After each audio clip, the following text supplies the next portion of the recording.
What's up? Okay, recording. Good morning, everyone. Good afternoon and good evening. Whether galantaw mo buntag, afternoon, or gabi. Please allow me to share my screen to you.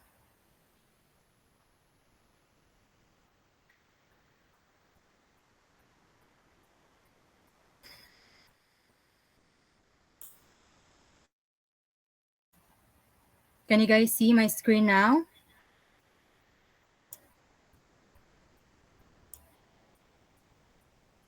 All right, I suppose you can see it. All right, let's start. Again, good morning, good afternoon, and good evening, everyone. We are the Group 1 reporters for the subject or for the course Agri-Fishery Arts 1, TLE 106. And our topic is all about bio-intensive gardening, a sustainable agricultural solution for the future. By the way, we are your reporters. My name is Mary Gunath Legitimas.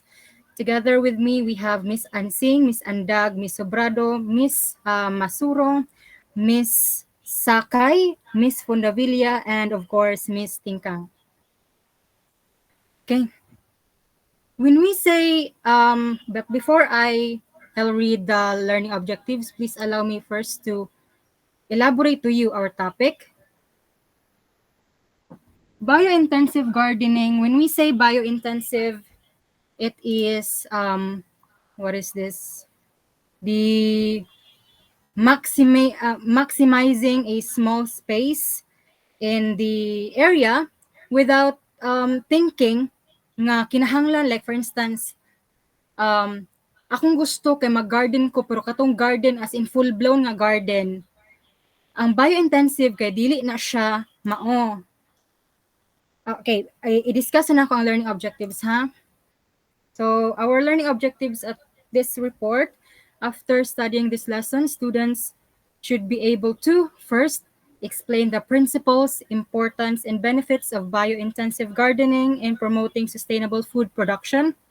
Second, we have differentiate the major types of bio-intensive gardening methods such as biodynamic, French intensive, grow bio-intensive, and square foot gardening. And lastly, apply bio-intensive gardening practices in small spaces to enhance soil fertility, conserve resources, and support food security. Like I said earlier, no, bio-intensive gardening is the maximization or ang paggamit sa gamay nga area sa imong pag-garden. Alright, so I'll give you an example. Let's just say we have this friend in the name of Gabriela. Gabriela studies in MSU Maigo College of Education, Science and Technology, but her current she resides in, like for instance, let's just say she resides in Lala, Maranding, or Maranding, Lala, Lanao del Norte. So, since Gabriela's residence is very far, so unsa may buhaton ni Gabriela? Mag-dorm or what is this? Mag-boarding house. Mag-boarding house si Gabriela. But gusto ni Gabriela nga mag-produce siya og iyang kaugalingon nga food. Kay dili siya gusto nga mopalit lang dira sa merkado. Like for instance, mopalit siya og atsal. And one piece of atsal is 10 pesos, right? So di siya gusto nga makagasto lang na. Gusto niya nga naa siya kaugalingong garden, makaproduce siya kaugalingon niyang mga panakot, mga lamas. So, first thing nga buhaton ni Gabriela is mangita siya gamayng lugar para maka-garden siya. Like for instance, kanang sa kilid sa gate bitaw, you can just find kanang mga area nga dapit sa gate, and then imuha na siyang bungkalon na nimo dayon inig magtanom ka og mga vegetables kay ipang iduot-duot bitaw nimo, like itapad-tapad nimo, dili nimo siya ilagyo kay lagi maximizing the space, maximizing the area. So idugol-dugol mo siya. And then ang buhaton sab ni Gabriela is to add mga fertilizers like what we have talked before of the previous meeting, mga compost, like for instance, kanang animal manure. We have the goat, baka, not baboy, sorry, baka, kanding, kabaw, kanay nana. And we also have kanang hay, hay, kanang nasa basakan bitaw. And then, daghan pang mga pamaagi nga makabuhat taog fertilizer. Katong giingon pod ni Ma'am Miranda nga panit sa saging, panit sa orange, imo na siya ipang tapo-tapo ug imong ibutang sa plant, it'll serve as fertilizer. And most of all, I think combines crops wisely. Dili bot pasabot nga mag-garden ka ilain mo si spring onion, ilain po nimo butang si atsal. Bio-intensive gardening means itapo nimo sila butang, itapo nimo sila tanom para magamit nimo ang overall nga space. Now, to give the floor to the next reporters to elaborate what is bio-intensive gardening, I'll give the floor to Ms. Pundavilla.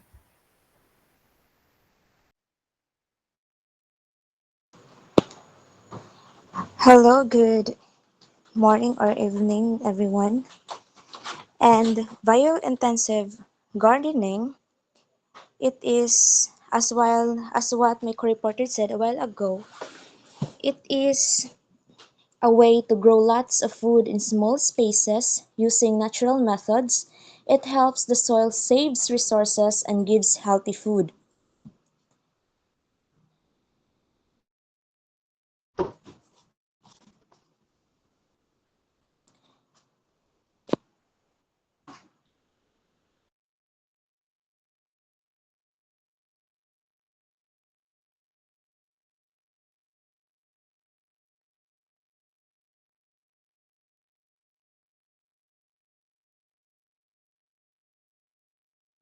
The main idea is to work of this is to work with nature to create a healthy, sustainable system that produces abundant, nutritious food while preserving the environment. With this, bio-intensive gardening is also a sustainable and organic method that uses deep soil preparation, close planting, composting, and companion planting to maximize food production in small spaces. Its main goals are to provide soil health, conserve resources, increase crop yields, and provide nutritious food with minimal use of fossil fuels and machinery, focusing on the well-being of a soil, plants, and animals. Just for example,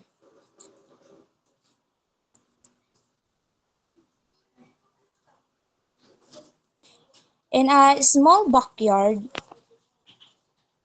no, daghan man og kuan kanang like our home gamay ra man gyud og space, and ana nga space kailangan magtapo-tapo man gyud ang atong kuan ana mga gulay ingon ana to maintain ang kuan layo sa mga chemicals. We need to um kuan og another alternatives para mo grow ang atong plants, like like crust sa itlog, like mga i-decompose na tong mga dahon and mga dahon or mga gipangpanit natong mga vegetables nga atong ginaluto. And aside from that, ma-secure gyud nato ang ato ang gi-intake nga mga vegetables and fruits nga safe gyud siya through chemicals like atong mga mapalit sa market. Like kuan, like dili man ta maka-secure gyud na tanang mapalit nato sa market or sa merkado nga safe gyud siya nga kaunon. Like ang uban man gud siya magbutang og preservatives para maglast ang kanang vegetables or fruits na atong na palit or kina-consume. And that's it.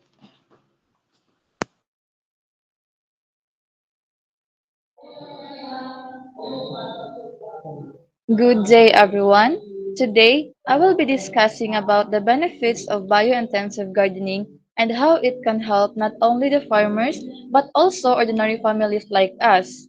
But before I proceed to my discussion, I am Josephine Mary Faith Andag, the reporter for the benefits of biointensive gardening.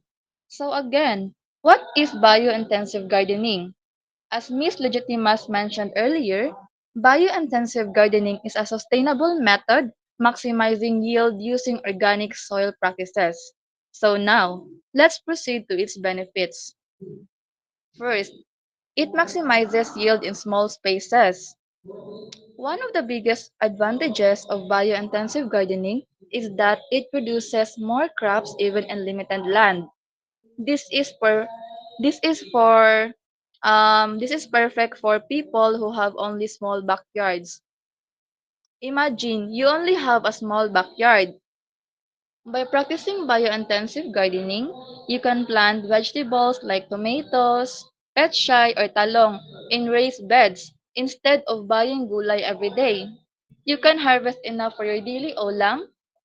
Kahit maliit lang ang lupa, sulit jud siya and makasave pa ka og money. Second, it improves soil fertility. This method uses compost and organic matter to keep the soil healthy. Unlike using chemical fertilizers, compost gives nutrients naturally. For example, sa probinsya, many families use kitchen waste like vegetable peels and dried leaves to make compost. Instead of throwing them away, they recycle it to enrich the soil. This way, their soil stays healthy and fertile for the next planting season. Third, it converts it conserves water rather. By intensive gardening, it also helps save water through deep soil preparation and mulching. Mulch means like um, it dried grass or rice husk keeps the soil moist for a longer time. For example, kanabitang during sa tag-init, water is very limited, right? By putting mulch in the garden, a family can reduce the need for frequent watering. This means less ang gastos on water bills and more sustainable gardening. And the fourth one is it produces healthier food. Since biointensive gardening avoids harmful chemicals, the food harvested is healthier and more nutritious. Example, kung ikaw ay kanang magtanong bitaw og kuan lettuce sa inyong garden using organic compost, you are assured that your family is eating safe and chemical free. Your parents can say mas healthy to para sa mga children. And lastly, it is environmentally friendly. This, this method reduces pollution and protects biodiversity. It avoids the use of harmful pesticides that can damage the environment. Um, for example, a community that practices biointensive gardening does not only grow food, but also helps protect nearby river and plants from pollution. Mas maganda ito para sa kalikasan at sa susunod na henerasyon. And the next benefits will be discussed by ILS and Singh. Hello everyone. So before I will start my report, I am Al Ansing and I will be the one to discuss or to continue the last 5 benefits of bio-intensive gardening. So the next benefits of bio-intensive gardening is the low cost and sustainable. No need for expensive fertilizers and pesticides. Means that family or farmers don't need to spend money on expensive fertilizers or even like pesticides because these systems makes us of or make use of what nature already provides. So kitchen scraps and garden waste can be turned into compost, which becomes food for the soil or sayuta. Crops also planted in a way that they support each other like natural teamwork in the garden. So this one is this reduce the needs of chemical inputs and makes farming much more affordable bitaw, and also especially for the um, small farmers and saka sa mga households. It also sa household. So the next benefit is the palihog is Gwen, ibalik. The next is encourages self-sufficiency. Families and communities can grow their own food, which means that families and even entire communities can grow much of their own food. So they can plant their own food for also for their benefits and sa ilang health, which means that they don't need to depend entirely sa market or food suppliers. So this is especially important in times of economic struggles like price increases or even like food sort food sort store food shortage. So having your own garden not only provides healthy but also provide fresh food but also gives people a sense of security tsaka independence. The next or the another benefit of bio-intensive gardening is supports diversity or biodiversity rather. So, unlike large scale of farming that offers or often plants the same crop again and again, bio-intensive gardening embraces variety. So, different plants grow by side or side by side, creating balance in the economy or in the ecosystem. So, this makes the soil healthier bitaw and also naturally keeps pests under control. So because when a garden is diverse man, pets and diseases find it harder to spread. It's like an bitaw, nature's own way to protecting the garden. So the next the next benefit let's go is okay. The next benefit is energy efficient. So energy efficient is efficient is relies on more on people's effort bitaw on heavy no relies on manual labor instead of heavy machinery or machinery diba? Machine. So um, it relies on more on people's effort than a heavy machine, right? So while it requires more hands-on work, it saves bitaw fuel, mga isave na kanang sa gas sa paggamit sa machine, and also to reduce greenhouse gas emissions. So it greenhouse emissions are gases released into the atmosphere, such as the carbon dioxide and methane that trap bitaw heat sa cause of global warming. So it avoids also the environmental damage caused by the big machines. So many gardeners find it joy bitaw in this process because it's build bitaw stronger connections between the people and also the food na they eat or ilang ginakaon. So giving them pride and appreciation of for their harvest when it's time for the season of harvest. Lastly is the climate resilience. Climate resilience. So this gives without healthy soils can withstand droughts and floods better. So, healthy compost-rich soils act like sponges bitaw. They can hold more water during dry spells or dry seasons, helping plants survive droughts or baha bitaw at the same time. So, they also drain excess water when there too much rain or magbaha na dyan, as in maglapaw ng tubig. They can access the water. So, protecting plants from floods from the flood. So this resilience makes gardens better prepared to the face of the climate change.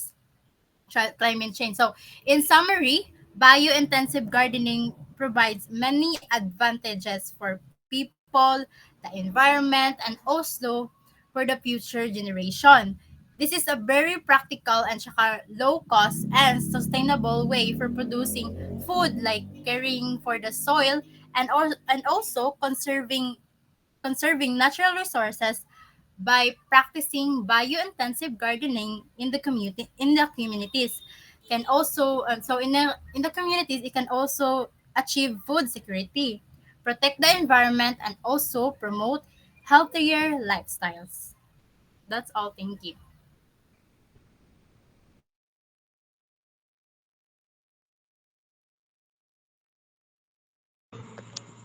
So good morning or good evening, everyone. So I am Regine E. Sakay, and I was assigned to discuss the importance of bio-intensive gardening. So let me explain why it is important. First, it maximizes small spaces.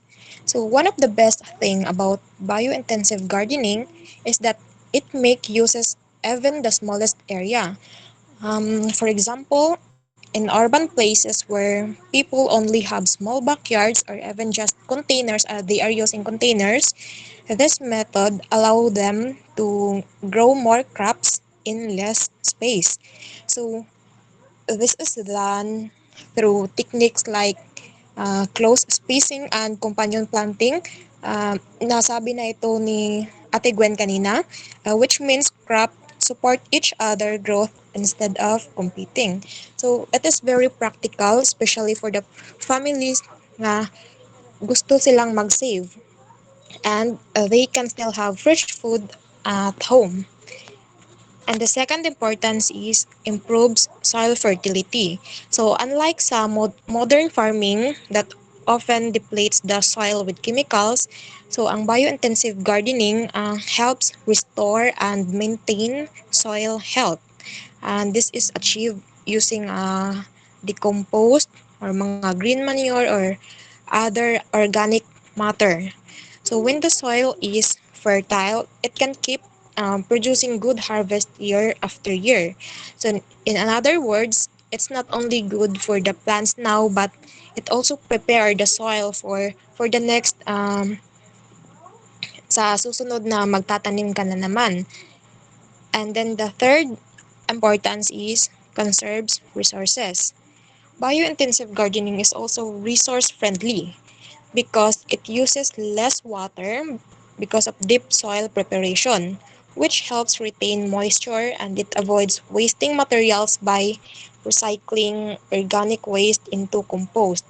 Since hindi siya nagdedepende or hindi siya gumagamit ng synthetic fertilizers or any pesticides, it also saves money and nakaka-reduce sa mga harmful effect of chemicals. So this makes the method both affordable and sustainable, especially sa mga small farmers. And then the fourth importance is it supports the environment. Mm, because it encourages biodiversity, meaning different plants, mga insect, and microorganism can thrive together. So it also helps prevent soil erosion, which are which is a common problem in conventional farming and reduces pollution since no harmful chemicals are used. So by practicing biointensive gardening, people contribute to protecting nature while also providing safe and healthy food.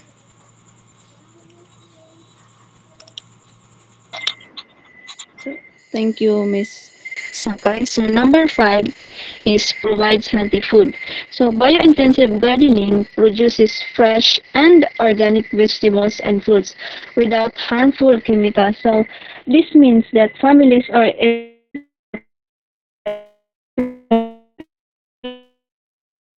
use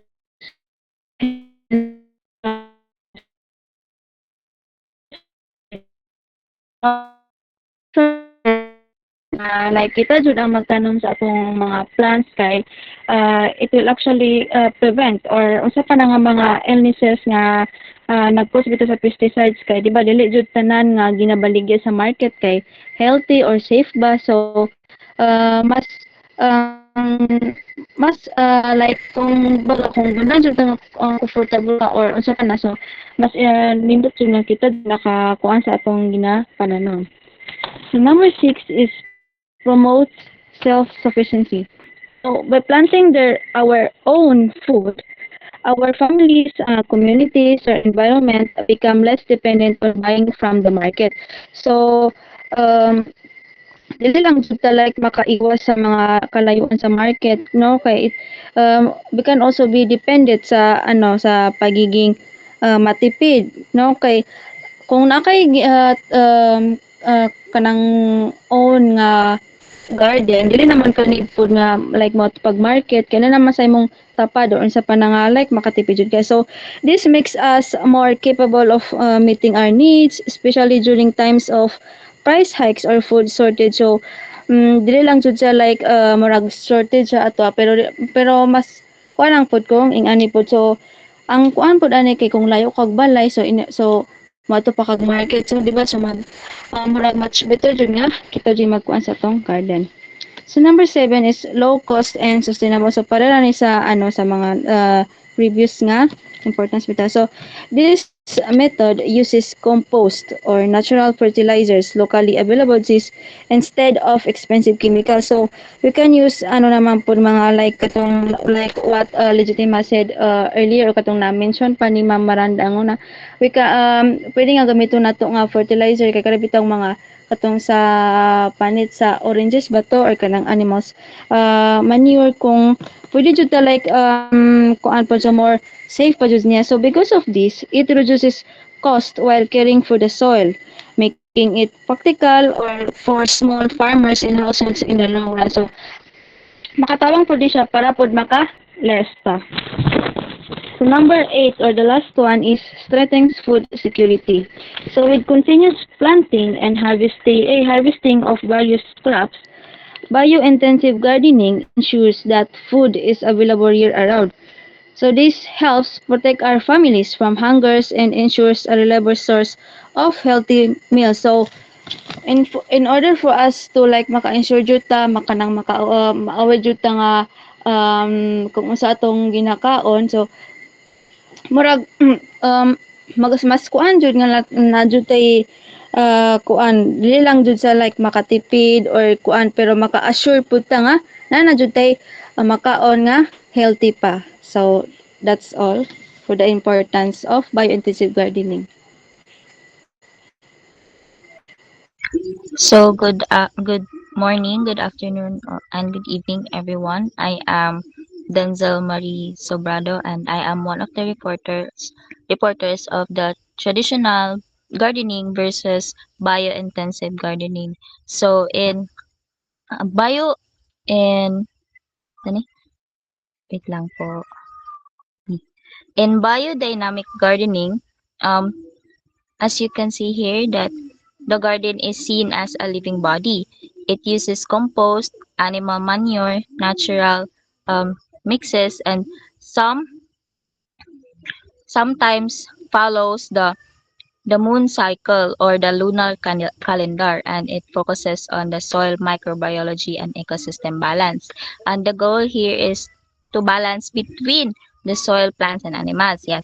And then in traditional, wala man nakabutang diha, but in traditional, it focuses only on the plants and usually depends on chemical fertilizers and pesticides and doesn't really look at balance in the ecosystem. Next is French intensive. So, in French is intensive is that the soil is dug very deep, so mga 24 inches, so that roots could grow together are stronger and plants are placed close together. So which means fewer weeds and less water loss. Compost and manure are used to enrich the soil, but in traditional the soil is dug only at normal depth. So makita na to sa mga videos or sa kung gipangbuhat nato kung sa ta magtanom is kuan ka ng normal ra jud ang ato ang pagdag sa mga yuta. Plants are usually in rows with wide gaps which leads to more weeds, and faster drying soil. Next will be discussed by Miss Camille.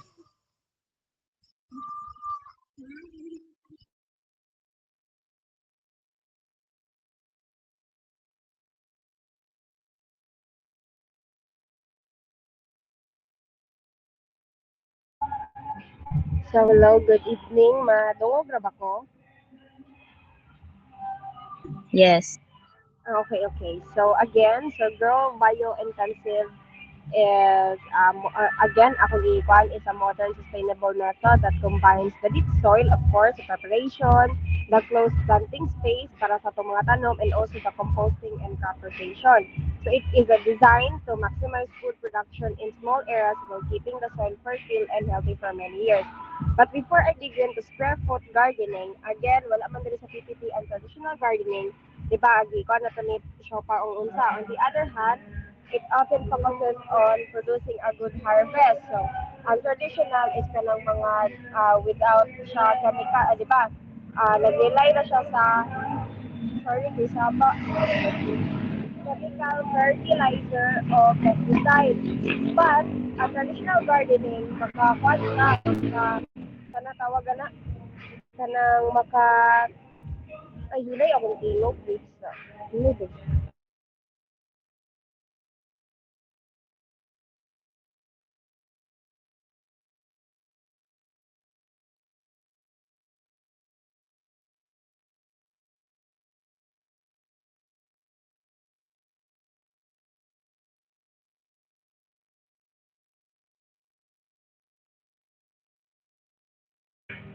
Hello, madungog ka ba?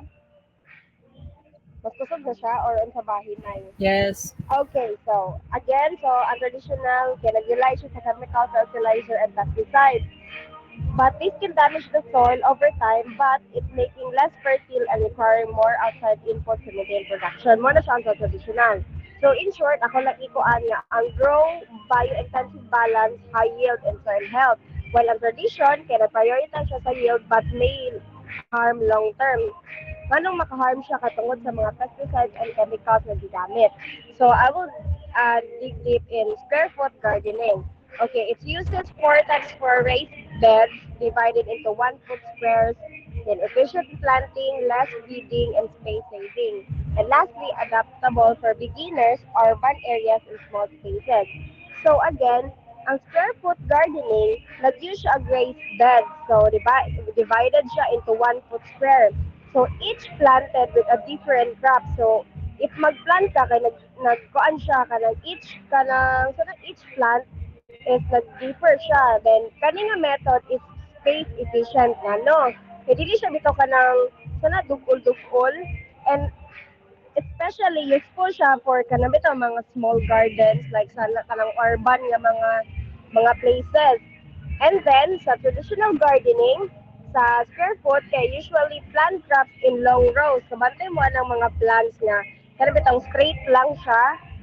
While effective din siya sa mga large nga farmer, but kanang bitaw kung taas kaayo siya, it can take more space manggod. Tapos hard kay siya to maintain kay nga no, malaman lagyo kayo siya, dili na siya para sa kwan nga mas dapat dugol. So kanang kani siya kay and often leads to more weeds and less efficient use of resources. So in short, ang square foot gardening is compact, organized siya, and low maintenance. Kaya nga no, kwan man siya kanang sana tawagan na niya oy kanang mo dugol kay 1 foot square na good dili gud siya kanang dagko nga katong sa traditional nga long rows gid kayo ang kanang ihang kalayon.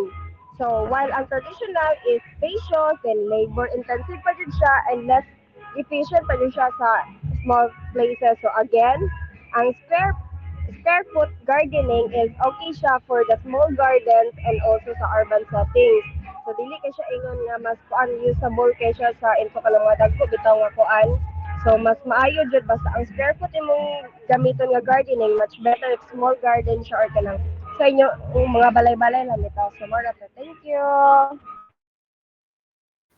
All right, thank you so much. Yes, it is very important, you know, to have bio-intensive gardening or to even know or have a grasp of knowledge about biointensive gardening because especially as a home economics student, we should know because this is very kuan man kanang very rampant in today's society. Okay? But before we end our report, let us make a moment to reflect first, all right? Biointensive gardening, as what we have already elaborated to you, is more than just planting, or it is more than just a way of planting. Do you agree? I hope so. It is a way of reimagining our relationship with the land. O, di ba? Grabe. So it teaches us that even in the smallest spaces, whether it's backyard, a balcony for those nga naga-apartment, or even sa mga dorms sa ubang universities, na sila yung mga balcony. So if gusto sila, pwede sila maka-garden. Or even a little patch of soil near a gate, katong ganiha, we can grow abundance. All right, so with this report, we've learned today that this method first maximizes small spaces, as what Miss Sakai and I think that was Miss Masurong who elaborated really the maximization of small spaces. Second, nurtures rather the soil instead of depleting it. The fourth or the third, what is this? Conserves water and resources. And most of all, most importantly of the four, is to provide healthy food while caring for the environment. To reiterate, the reporter that mentioned about Ma'am Miranda's perspective about the biointensive gardening, it is very important jud nga kita ang magtanom sa atong kanon to ensure nga healthy, walay mga preservatives, makasurta nga walay mga pesticides nga gina-spray. Because as what Ma'am Aladad mentioned during our first year, ang kanang mga sayuti, malimpyo lang na siya once ang mga farmer magpasapasa na. Tungod sa mga kamot sa farmer, malimpyo na ang sayuti, ang talong, or kanang kalabasa.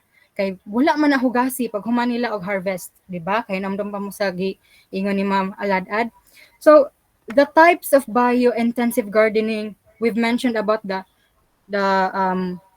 biodynamic, we have French intensive, we have grow bio-intensive, and the lastly that Ms. Tingkang elaborated, the square foot gardening. Now these 4 types of bio-intensive gardening shows us that there is not just one way, but many creative paths to sustainability. Each method proves that with effort, knowledge, and care, we can cultivate a garden that not only feeds us, but also heals the soil and secures our future. Grabe ka poetic, no? So, the real takeaway is this. Bio-intensive gardening is a simple yet powerful reminder that small steps can lead to big harvest. Kuha ninyo to? So, it is proof that even in our little corners of the world, little corners sa atong kitchen, sa atong backyard, sa atong front yard, we can make a difference, no? For our health, for our community, and for our planet. Lastly, let us remember a tiny seed, when cared for the right way, has the power to feed, to sustain, and to inspire. And that is the essence of bio-intensive gardening. Thank you so much for listening and watching this report.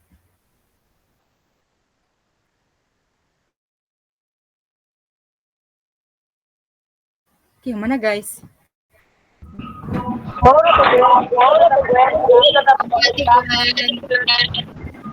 Thank you to Glenn. Thank you very much.